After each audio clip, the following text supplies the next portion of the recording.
전 세계에서 오늘의 신앙 방송을 시청하시는 우리 시청자 여러분, 그간 안녕하셨습니까? 제가 지난 5주간은 저희 주변 교회에서 로마서에 관해서 제가 부흥 집회를 했었습니다. 그래서 그 말씀을 여러분들에게 내보내드려서 저희들이 단시간에 이 로마서가 과연 무엇을 가르치는가, 이런 것을 한번 좀 파악해 보시도록 여러분께 이것을 내보내드렸습니다. 여러분들에게 도움이 되셨기를 바랍니다. 오늘은 저희들이 다시 이제 그동안 강의를 했었던 한국교회를 살리는 밸런스 로마서 이야기로 돌아가서 저희들이 24강 바울과 율법이라고 하는 제목으로 로마서 7장의 문제를 여러분과 이야기를 하고자 합니다.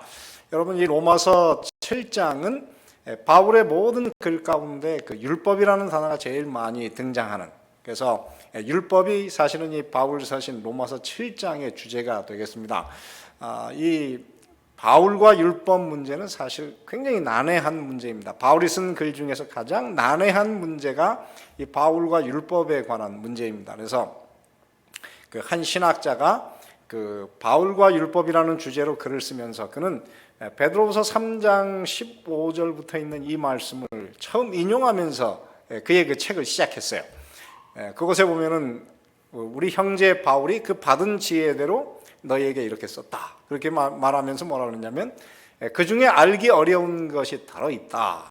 그런데 그 바울의 글 중에 알기 어려운 것이 무엇이냐, 그 중에 가장 어려운 것이 사실은 바울의 율법관이다. 그렇게 그분이 정의를 내렸습니다.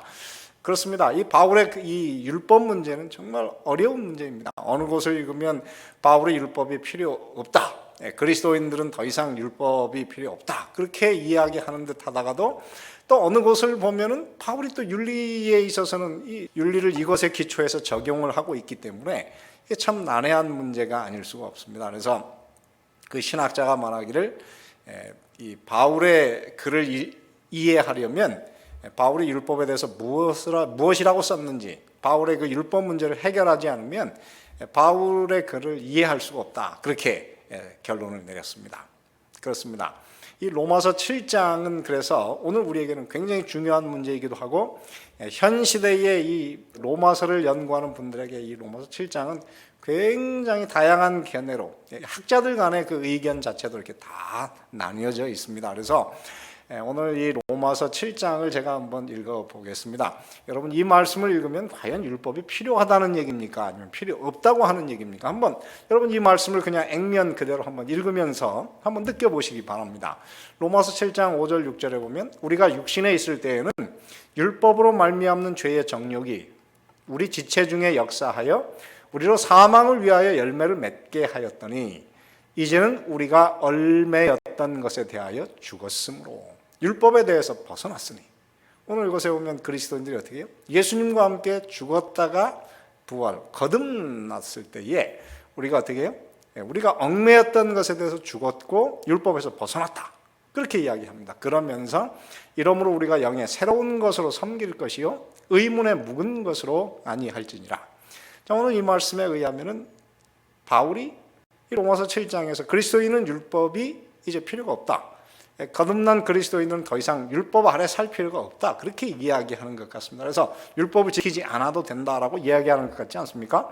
그럼 여기서 특별히 영의 새로운 것으로 섬길 것이요, 그 다음에 의문의 묵은, 이 의문이라고 하는 것은 사실은 이게 레터, 그람마, 그래서 이제 레터라고 하는 것이기 때문에 율법 조문에 우리가 이렇게 얽매일 필요가 없다고 하는 얘기 아니겠습니까? 그러니까 오늘 이 로마서 7장은 결국 로마서는 바울은 결국 율법을 지킬 필요가 없다고 하는 거 아니겠느냐, 우리가 이렇게 결론을 내립니다. 특별히 이것과 일맥상통하는 로마서 10장 4절에 보면 그리스도는 모든 믿는 자에게 의를 이루기 위해서 율법의 마침이 되시느니라. 근데 이 마침이라는 단어가 헬라어로 텔로스, 그런데 그 뜻이 뭐냐면 end입니다. 그래서 영어 성경은 뭐 다 예외 없이 율법의 마침, 이것을 뭐라 하냐면 the end, 그리스도는 the end of the law. 그래서 예수 그리스도를 통해서 율법이 끝났다, 그렇게 번역을 합니다. 물론 텔로스라고 하는 말은 끝이라고 하는 단어도 됐고 또 사실은 goal, 목표라고 하는 그런 단어도 있어서 이게 사실 그렇게 쉬운 것만은 아닙니다. 그래서 사실은 이 로마서, 이 바울의 글을 읽다 보면 율법에 관한 문제는 완전히 그 그리스도인들에 관해서 두 가지 완전히 다릅니다. 이 율법이 특별히 십계명은 그리스도인들에게 필요하다 하는 분들도 계시고, 십계명은 이제 더 이상 십계명을 포함한 모든 율법은 다 십자가에서 폐지되었다 이렇게 가르치는 두 가지 다른 견해가 기독교 안에 다 있습니다. 그래서 그런 의견을 사실 사람들에게 정확하게 아주 잘 보여주는 책이 무엇이냐면 Five Different Views of the Law and Gospel 이런 책입니다. 여기서 보면은 이 기독교 안에 있는 그 율법에 관한 다섯 가지 다른 견해들, 그래서 이 견해들이 여기 요약되어 있는데 그 중에는 사실은 십계명뿐만 아니라 그 시빌 로, 다시 말해 그 국가법조차도 현대 모든 국가에게 그대로 적용되었다, 그 아직도 유효하다 이렇게 가르치는 아주 극단적인 분들도 계시고, 그런가 하면 온건한 분들 중에는 그 십계명은 여전히 우리에게, 다른 것은 다 폐지되었지만 십계명은 여전히 그리스도인의 삶의 윤리, 그리고 그것이 그리스도인의 삶의 원칙이다 그렇게 가르치는 분도 계십니다. 그런가 하면은 자유주의적인 분들은 이제 이 십자가에서 모든 율법은 다 폐지됐다. 그런데 이제 그 중에서 어떤 분들은 근데 신약에서 인용된 구약의 율법 그것만 유효하다라고 가르치는 분들도 계시고, 루터교나 세대주의자들은 모든 율법은 십자가에서 다 폐지됐으므로 그리스도인들은 율법에서 자유롭다 이렇게 완전히 다른 의견을 가지는 여러 가지 의견이 있습니다. 이 로마서 7장이 그런 면에서 참 우리를 혼란스럽게 하는 것이죠.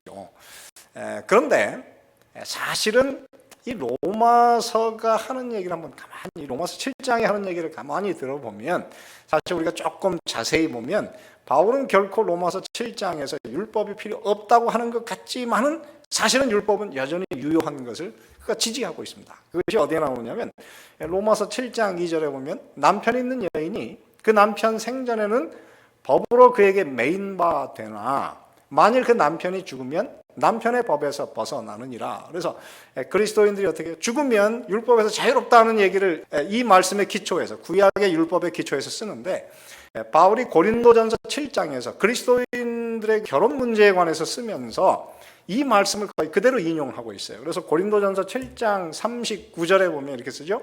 아내는 그 남편이 살아있는 동안에 매어 있다가 남편이 죽으면 자유로워 자기 뜻대로 시집 갈 것이다. 그런데 거기다가 주 안에서만 할 것이니라 이 말만 더 붙였지, 사실은 로마서 7장 2절과 고린도전서 7장 39절의 내용이 완전히 똑같습니다. 그러면서 고린도전서 7장 40절에 보면 이것은 바울 자신의 글이 아니고 그 밑에 뭐냐면 하나님의 영을 받은 줄로 내가 생각한다. 그래서 성령 충만한 상태에서 이 말을 기록했다라고 하는 것이고, 사실은 그것이 바로 예수님께서 가르치신 결혼법에 관한 문제이다라고 하는 것을 바울이 밝히고 있는 것입니다. 그런가 하면은 이 로마서 7장 7절에 보면 이렇게 쓰고 있어요. 그런데 우리가 무슨 말하리요? 율법이 죄냐? 그럴 수 없느니라. 율법으로 말미암지 않고는 내가 죄를 알지 못하였으니 곧 율법이 탐내지 말라 하지 아니하였다면 내가 탐심을 알지 못하였으리라. 그래서 바울이 지금 여기서 말하는 그 율법이라고 하는 것이 무엇입니까? 사실은 우리가 로마서 2장, 로마서 지금 이 7장 7절, 그리고 로마서 13장 8절부터 10절에 보면은 바울이 계속 율법이라고 하는 말을 쓰면서 인용하고 있는 것은 다 십계명이었고, 그리고 로마서에서 다른 그 모세 율법은 다 인용되지 않습니다. 그 얘기는 뭐냐면은 이 바울이 로마서를 쓸 때나 그 당시에 AD 57년경에 전 세계에 있는 기독교인들은 최소한 십계명이 그들의 그 삶의 원칙으로 모든 사람들이 받아들였다라고 하는 것을 우리가 알 수 있는 그런 사실은 그 힌트가 여기에 있는 것입니다. 그래서 바울이 지금 로마서 7장 2절이나 로마서 7장 7절에 보면은 바울이 율법에서 벗어났다 그러면서도 결국 어떻게 율법을 기초해서, 그것도 더군다나 그리스도인의 삶의 윤리에 그대로 적용하고 있는 것을 보면서 오늘 우리는 바울이 결코 율법이 그리스도인의 삶에 필요 없다고 이야기하지 않습니다. 다만 이제 그리스도인들이 그 과거에 지은 모든 죄로부터 자유롭게 되고 용서를 받아 새 사람 되는 데 있어서 그것은 그리스도의 십자가를 통해서 우리가 거저 얻는 것이고, 그곳에 우리의 공로나 우리의 노력이 단 1%, 정말 그 100분의 0.0001%조차도 거기에는 우리가 기여할 수 있는 것이 아무것도 없고, 그것은 오직 그리스도께서 십자가에 달려 돌아가신 그리스도의 은혜로 거저 받는 것이라고 하는 문제를 이야기하는 데 있어서 율법에서 벗어났다라고 하는 것이지, 그리스도인의 삶에 율법은 여전히 필요한 것입니다. 그래서 로마서 7장 5절 6절, 우리가 이제 그리스도를 통해서 어떻게 죽었다가 살아났으므로 이제 우리가 어떻게 율법에서 벗어났습니다. 그러면서 영의 새로운 것으로 섬길 것이요, 그 다음에 율법 조문, 즉 그라마, 레터, 즉 의문에 묵은 것으로 아니할 것이다. 이렇게 하면서 오늘 우리는 그래서 이것이 마치 그리스도인의 삶이 율법과는 상관이 없는 삶이라고 하는 것 같지만은, 여러분이 영의 새로운 것, 영과 의문이라고 하는 똑같은 표현이 로마서 2장 26절부터 29절에 또 사용됩니다. 그곳에 보면은 이방인들이 어떻습니까? 그들이 마음의 할례를 받고, 그래서 그들이 영을 통해서 그들이 거듭나고 새 사람이 되면은 그들이 어떻습니까? 무할례자지만 하나님의 율법의 규례를, 그것을 온전히 지킨다, 그렇게 이야기를 했습니다. 그래서 그런 상태에 있는 것이 바로 영에 있는 것이고, 그것이 마음의 변화, 거듭나는 것인데, 그것은 바로 유대인들이 율법은 있지만 하나님의 율법을 지키지 못하는 그 의문의 상태에 있는 것과는 다르다, 그렇게 한 이 말씀을 보면은 결국은 바울은 전체적으로 어떻습니까? 우리가 칭의, 믿음으로 말미암아 의롭다 여기심을 받는 데 있어서 우리 율법은 다 필요가 없습니다. 그러나 거듭난 그리스도인들이 그들의 삶의 윤리로서 여전히 하나님의 십계명은 그들의 삶의 기초가 되는 것을 우리가 이야기하는 것입니다. 그래서 여러분, 이 로마서 7장은요, 사실 우리가 자세히 보면은 바울이 쓴 모든 글 중에서 율법의 십계명에 관한, 여기서는 사실 율법이지만 사실 십계명이잖아요. 그래서 이 십계명에 관한 가장 긍정적인 묘사를 많이 하는 것이 사실 로마서 7장입니다. 그래서 로마서 7장 9절에 보면은 이렇게 썼습니다. 율법, 즉 십계명은 무엇입니까? 생명에 이르게 하는 것이다, 그렇게 했었고요. 그다음에 로마서 7장 12절에 보면은 율법은 거룩하다, 그리고 계명도 거룩하고 의롭고 선하다. 그래서 율법이 거룩하고 계명이 거룩하다는 것은 무엇입니까? 우리가 이 땅에서 거룩함에 이르기 위해서, 그죠? 거듭난 그리스도인들이 우리의 몸을 하나님께 의의 병기로 바쳐서 거룩함에 이르게 하기 위해서 이 하나님의 십계명은 절대적으로 중요하다 하는 것을 여기서 이야기하고요. 특별히 로마서 7장 14절은 율법은 신령하다.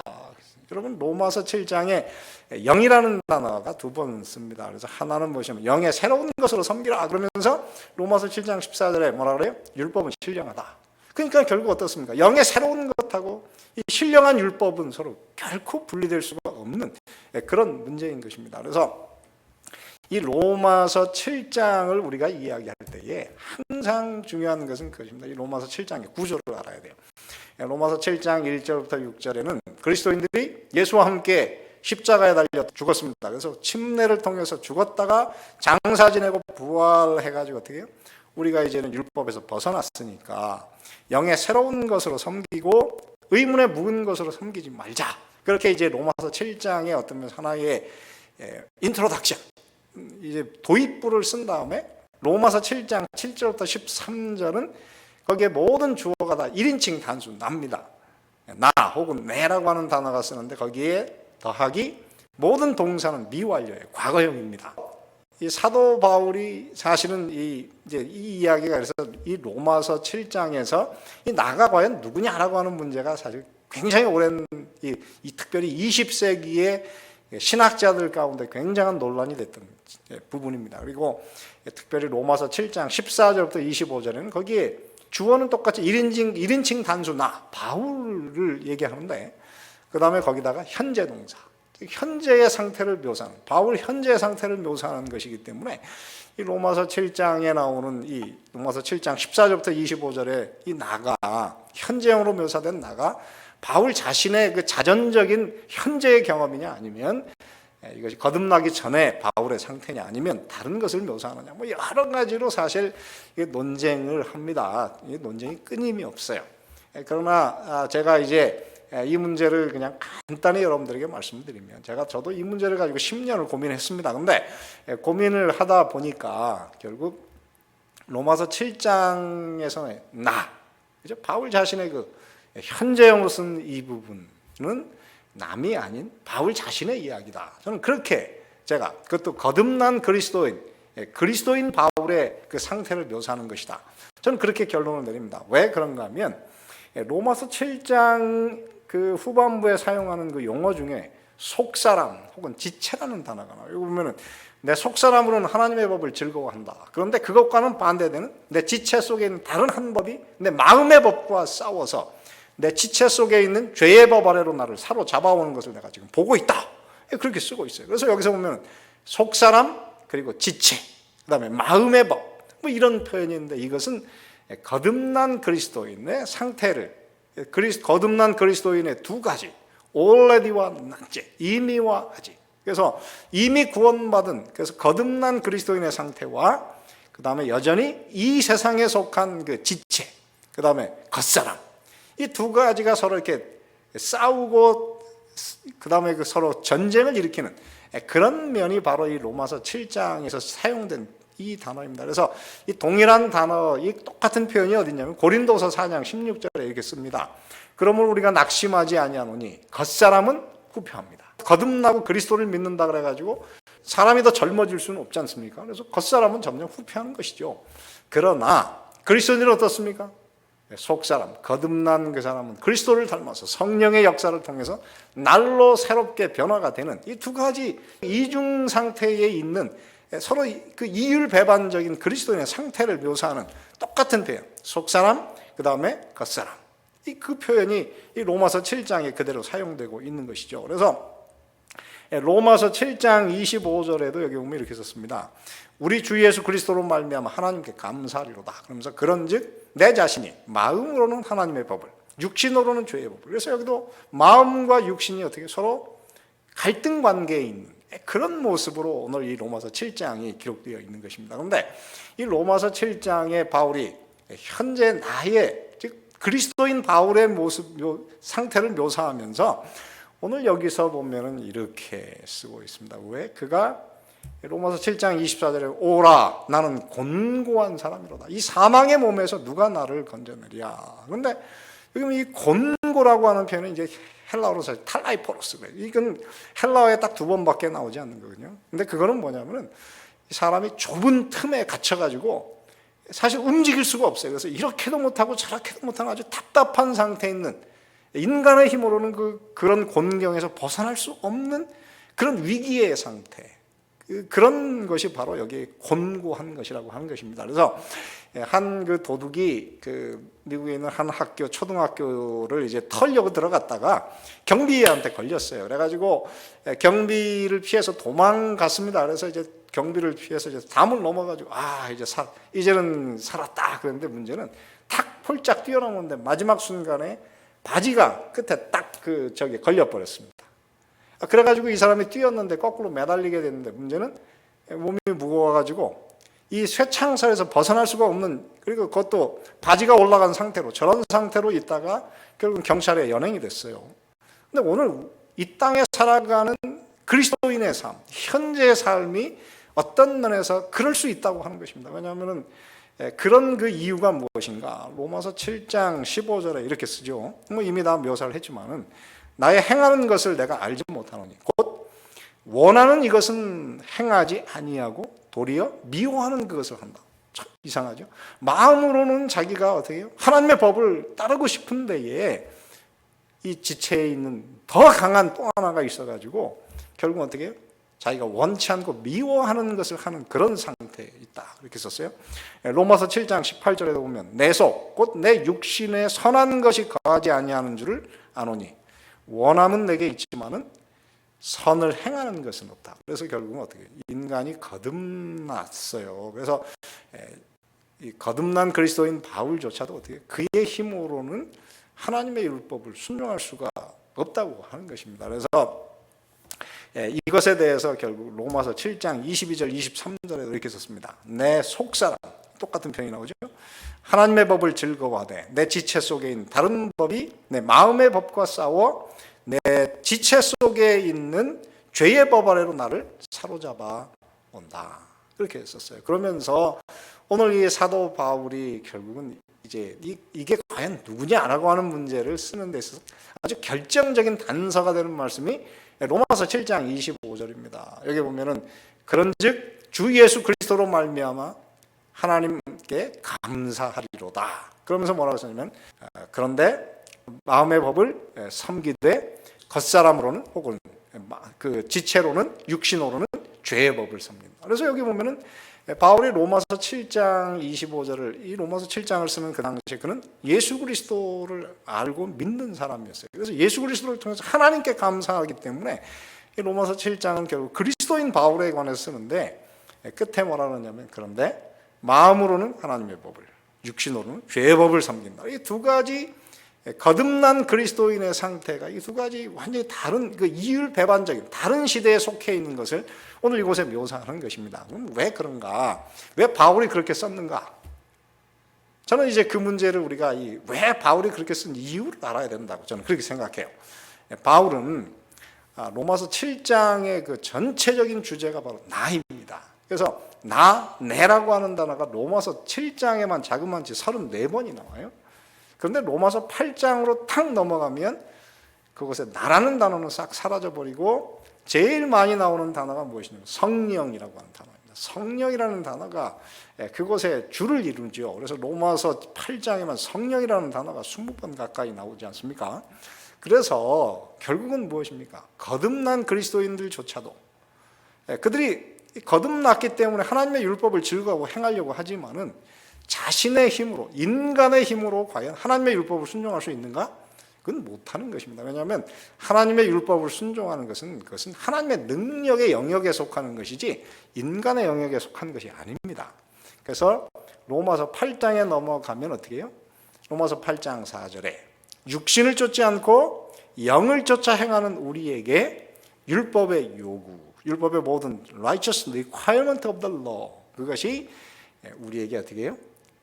이루리여 성취되게 하려 한다. 그래서 결국은 이 로마서 7장 8장의 얘기는 무엇입니까? 거듭났어도 우리는 나 자신을 부인하고 오직 성령을 의존하고 성령에 굴복해서 살아야 된다.